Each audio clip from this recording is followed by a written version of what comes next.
రక్షణ అయితే ఖచ్చితంగా అవసరం అన్నట్లయితే చాలా స్పష్టంగా తెలుస్తూ ఉంది. రైట్, మరి ఈ అంశానికి సంబంధించి పూర్తి డీటెయిల్స్ మరి మా ఎడిటర్, అసోసియేట్ ఎడిటర్ రాజు అందిస్తారు. ఒకసారి రాజుతో మాట్లాడదాం. రాజు, మొత్తానికి జనసేన అధినేత ఆంధ్రప్రదేశ్ రాష్ట్ర ఉప ముఖ్యమంత్రి కొణిదెల పవన్ కళ్యాణ్ పైన కొన్ని దుష్ట శక్తులు పన్నాగం పన్నట్టు తెలుస్తూ ఉంది. ప్రధానమంత్రి మోదీకి వ్యతిరేకంగా ఉండే ఆ శక్తులు ఏవైతే ఉన్నాయో జనసేన అధినేత మీద కూడా వారు పన్నాగం పన్నినట్టు తెలుస్తూ ఉంది. మొత్తానికి సంబంధించి అసలు ఏం జరుగుతూ ఉంది, జనసేన అధినేతకి రక్షణ ఏ మేరకు ఉంటుంది అనుకోవచ్చు?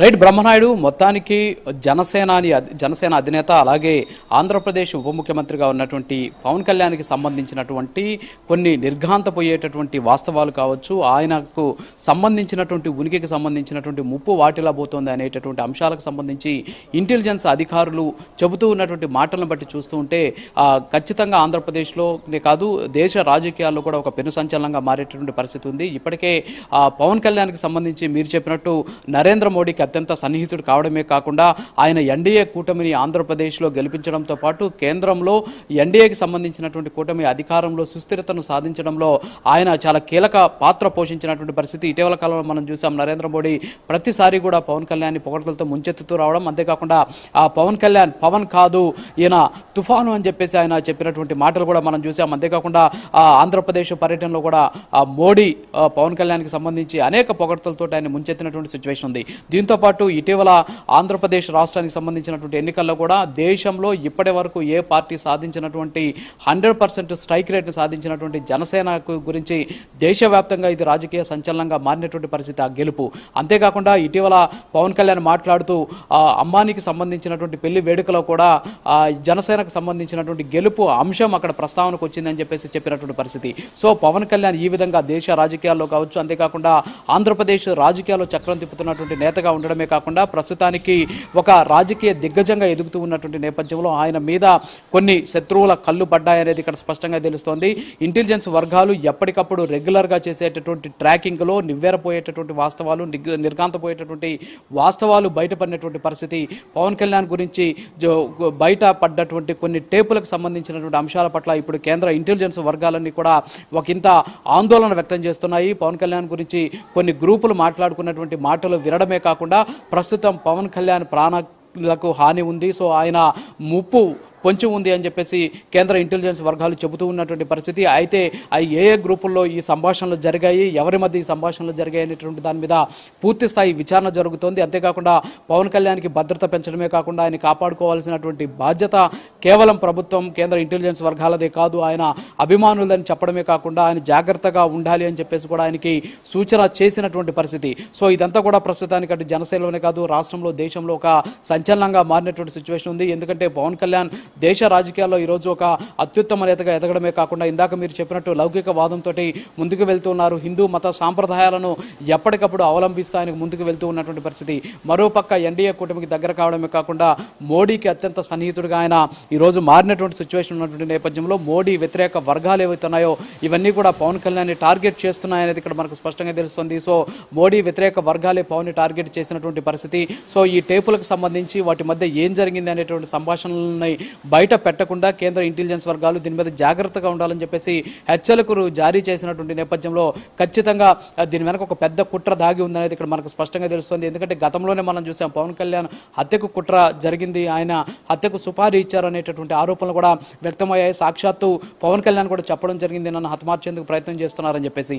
అంతేకాకుండా సన్నని బ్లేళ్లతోటి ఆయన చేతులను కోసినటువంటి పరిస్థితులు కూడా మనం చూసాం. అదంతా గతం. కానీ ఆ తర్వాత ఆయన 100% స్ట్రైక్ రేట్ తోటి ఈరోజు ఆంధ్రప్రదేశ్ కాదు దేశవ్యాప్తంగా కూడా సంచలనమైనటువంటి రాజకీయ నేతగా మారినటువంటి నేపథ్యం ఒక పక్క. మరోపక్క దేశ రాజకీయాల్లో ఎస్పెషల్లీ ఎన్డీఏలో కీలక పాత్ర పోషిస్తూ ఉన్నటువంటి నేపథ్యంలో కనీసం కేంద్రంలో బీజేపీకి సంబంధించి సుస్థిర ప్రభుత్వం ఏర్పడదు అనుకున్నటువంటి సందర్భంలో పవన్ కళ్యాణ్ తోడ్పాటు అనేది కేంద్రంలో ఉన్నటువంటి ప్రభుత్వ సుస్థిరతకు ఎంతో తోడ్పాటునిచ్చినటువంటి పరిస్థితి. మరి ఈ నేపథ్యంలోనే మోడీ వ్యతిరేక శక్తులన్నీ కూడా పవన్ కళ్యాణ్ కంటగింపుగా మారారనేది ఇక్కడ మనకు స్పష్టంగా తెలుస్తుంది. ఈ నేపథ్యంలోనే ఈ ఆడియో టేపులో కూడా ఇలాంటి అంశాలను కూడా బయటపెట్టేట్టు తెలుస్తుంది.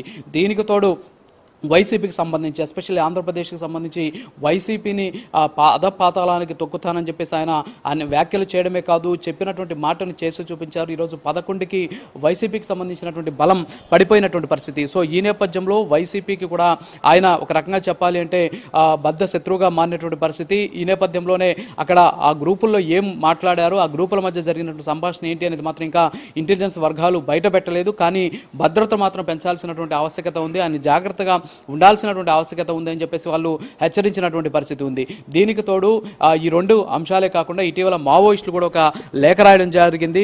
పవన్ కళ్యాణ్ విధానాలు మాకు నచ్చట్లేదు అని చెప్పేసి ఆ మావోయిస్టుకు సంబంధించినటువంటి అగ్రనేత విడుదల చేసినటువంటి లేఖ కూడా మనకు సంచలనంగా మారినటువంటి సిచ్యువేషన్. సో ఈ పారామీటర్స్ అన్ని చూసుకుంటే ఖచ్చితంగా పవన్ కళ్యాణ్కి ప్రాణహాని ఉంది అనేది స్పష్టంగా తెలుస్తుంది. ఆయనే గతంలో ఆయన నోటితోనే చెప్పినటువంటి సిచ్యువేషన్, సన్నని బ్లేడ్లతోటి ఇబ్బంది పెడుతున్నారని చెప్పేసి చెప్పినటువంటి సిచ్యువేషన్. అయితే ఇప్పుడు అధికారంలోకి వచ్చారు, అధికారంలోకి రావడమే కాదు అటు కేంద్రంలోను రాష్ట్రంలోనూ కూడా చాలా కీలక భూమిక పోషిస్తూ ఉన్నటువంటి పరిస్థితి. ఈరోజు ఆంధ్రప్రదేశ్లో ఎన్డీఏ కూటమి అధికారంలోకి రావడానికి 100% స్ట్రైక్ రేట్ తోటి పవన్ కళ్యాణ్ ఏ విధంగా సహాయపడ్డారో కేంద్రంలో కూడా ఈరోజు ఎన్డీఏకి సంబంధించినటువంటి సర్కారు సుస్థిరత ప్రభుత్వాన్ని ఏర్పాటు చేయడంలో కూడా పవన్ కళ్యాణ్ చాలా కీలక పాత్ర పోషించినటువంటి పరిస్థితి. ఈ నేపథ్యంలోనే పవన్ కళ్యాణ్కి ప్రతి సందర్భంలో కూడా నరేంద్ర మోడీ ప్రయారిటీ ఇస్తూ ముందుకు వెళ్తూ ఉన్నటువంటి సిచ్యువేషన్ నేపథ్యంలో నరేంద్ర మోడీకి వ్యతిరేక వర్గాలన్నీ కూడా ఇవాళ ఆ నరేంద్ర మోడీకి కేంద్రంలో ప్రభుత్వం అస్థిరత ఏర్పడుతుందని చెప్పేసి భావించినటువంటి వాళ్ళు కూడా పవన్ కళ్యాణ్ని టార్గెట్ చేశారా అనేటటువంటి అనుమానాలు అయితే వ్యక్తమవుతూ ఉన్నటువంటి పరిస్థితి ఉంది. సో మొత్తానికైతే పవన్ కళ్యాణ్కి సంబంధించి కేంద్ర ఇంటెలిజెన్స్ వర్గాలు చెబుతూ ఉన్నటువంటి మాటలు అంటే ఎస్పెషల్లీ కేంద్ర ఇంటెలిజెన్స్కి సంబంధించి ఎస్పెషల్లీ ముఖ్యమైనటువంటి నాయకులకు సంబంధించి కొన్ని అనుమానాస్పదమైనటువంటి అంశాలకు సంబంధించి గ్రూపులకు సంబంధించి రెగ్యులర్ ట్రాకింగ్ జరుగుతూ ఉంటుంది.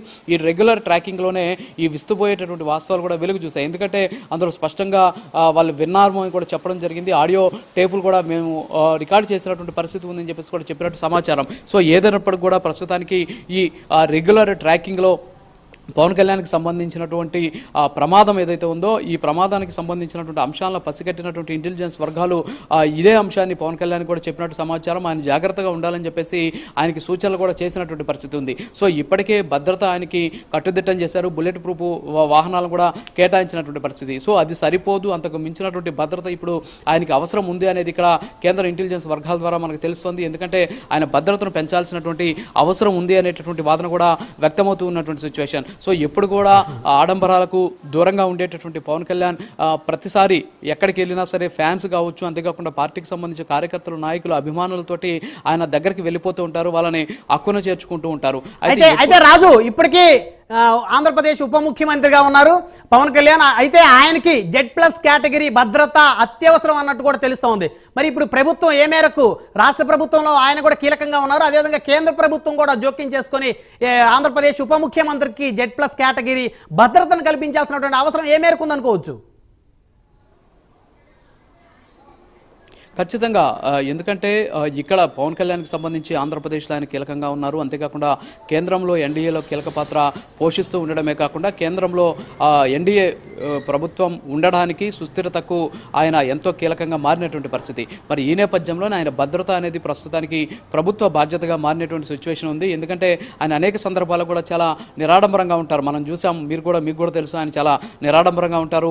ఫ్యాన్స్ మధ్యలోకి వెళ్ళిపోతుంటారు, ప్రజల మధ్యలోకి వెళ్ళిపోతుంటారు. ఎవరన్నా కన్నీళ్ళు పెట్టుకుంటే వెంటనే వాళ్ళని హక్కును చేర్చుకొని వాళ్ళని ఓదారుస్తూ ఉంటారు. అంటే డిఫరెంట్ రాజకీయ నాయకుడు గారికి ముద్రపడింది. అంతేకాకుండా ఆయన్ని చాలా మంది కూడా ఆ నాయకుడిగా కాకుండా దేవుడిగా పూజిస్తూ ఉంటారు. మనం చూసాం, చేతుల్లో కర్పూరాలు పెట్టుకుని కూడా ఆయనకి ఇచ్చినటువంటి పరిస్థితి, పచ్చబొట్లు వేసుకుని మరి ఆయన తోటి ప్రయాణం సాగించినటువంటి యువకులందరూ కూడా మనం చూసాం. మరి అలాంటి పరిస్థితుల నేపథ్యంలో ఆయనకు ప్రాణాలకు హాని ఉంది అని చెప్పేసి, ముప్పు ఉందని చెప్పేసి కొన్ని గ్రూపుల మధ్య జరిగినటువంటి సంభాషణ ఇప్పుడు సంచలనంగా మారినటువంటి పరిస్థితుల్లో ఖచ్చితంగా ఆయన భద్రత అనేటటువంటి అంశం మీద ఖచ్చితమైనటువంటి చర్యలు తీసుకోవాల్సిన అవసరం ఉంది. మీరు చెప్పినట్టు Z+ కేటగిరీ కానీ ఇచ్చినట్లయితే 3 వలయాల్లో రక్షణ ఉంటుంది ఆయనకి. ఒక వలయంలో ఎనర్జీకి సంబంధించినటువంటి ప్రొటెక్షన్ పెట్టవచ్చు, మరోపక్క ISW అంటే ఇంటెలిజెన్స్ సెక్యూరిటీ వింగ్కి సంబంధించినటువంటి వాళ్ళని పెట్టవచ్చు, మరోపక్క స్టేట్ ఆర్మ్డ్ ఫోర్సెస్కి సంబంధించినటువంటి వాళ్ళని పెట్టవచ్చు. దీంతోపాటు ఇంటెలిజెన్స్ వర్గాలకు సంబంధించినటువంటి నిఘా కూడా ఉంటుంది. దీంతోపాటు కేంద్రానికి సంబంధించినటువంటి CASF అలాగే CRPF సంబంధించినటువంటి బలగాల భద్రతను కూడా ఆయనకి ఏర్పాటుగా చేసినట్లయితే ఎలాంటి ఇబ్బందులు ఉండవని చెప్పేసి చెబుతుంది.